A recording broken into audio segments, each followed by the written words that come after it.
आता वेळ दिवसभरातील मोठ्या टॉप 9 घडामोडी।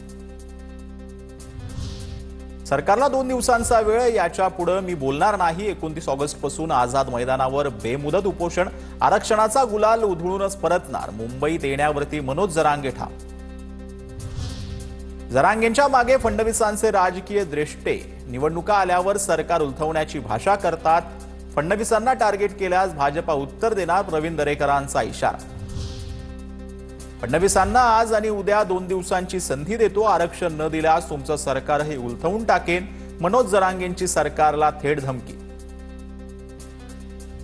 जरांगेंनी आरक्षणाची लढाई लढावी, फडणवीसांच्या आईबद्दल अपशब्द काढले तर वळवळणारी जीभ हातात काढून देण्याचं सामर्थ्य आम्हा 96 कोळी मराठ्यांमध्ये आहे। नितेश राणेंचा मनोज जरांगेंना थेट इशारा। आम्ही जरांगे दादा म्हणायचो, मात्र जरांगे कसली औलाद आहे? कायदा आणि सुव्यवस्थेचा प्रश्न निर्माण करायचा। जरांगेंनी मर्यादेत राहावं, अन्यथा आम्ही सोडणार नाही, प्रवीण दरेकरांचा मनोज जरांगेंना इशारा। शरद पवारांनी एवढे वर्ष मराठा समाजाला आरक्षण दिलं नाही, त्यांचं नाव तुम्ही का घेत नाही? निवडणुका आल्या की नौटंकी सुरू होते। जरांगे सल्ला समजा किंवा इशारा। भाजपचे आमदार प्रसाद लाड आक्रमक।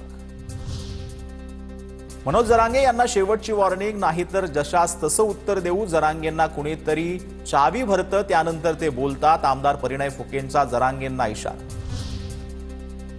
फडणवीसांच्या आईबाबत काही बोललो नाही, पण जर बोललो असेल तर शब्द मागे घेतो, मनोज जरांगे यांची प्रतिक्रिया। जरांगेंच्या 29 ऑगस्टच्या आंदोलनाविरोधामध्ये आम्ही रस्त्यावरती उतरू। जरांगेंना कोण पैसे देतं, वेळ आल्यावर नावं जाहीर करणार, लक्ष्मण हाकेंचा इशारा। तर जरांगेंचं आंदोलन हा हायकोर्टावर दबाव टाकण्याचा प्रयत्न, मुनरत्न सदावर्तेंची पोलीस महासंचालकांकडे तक्रार।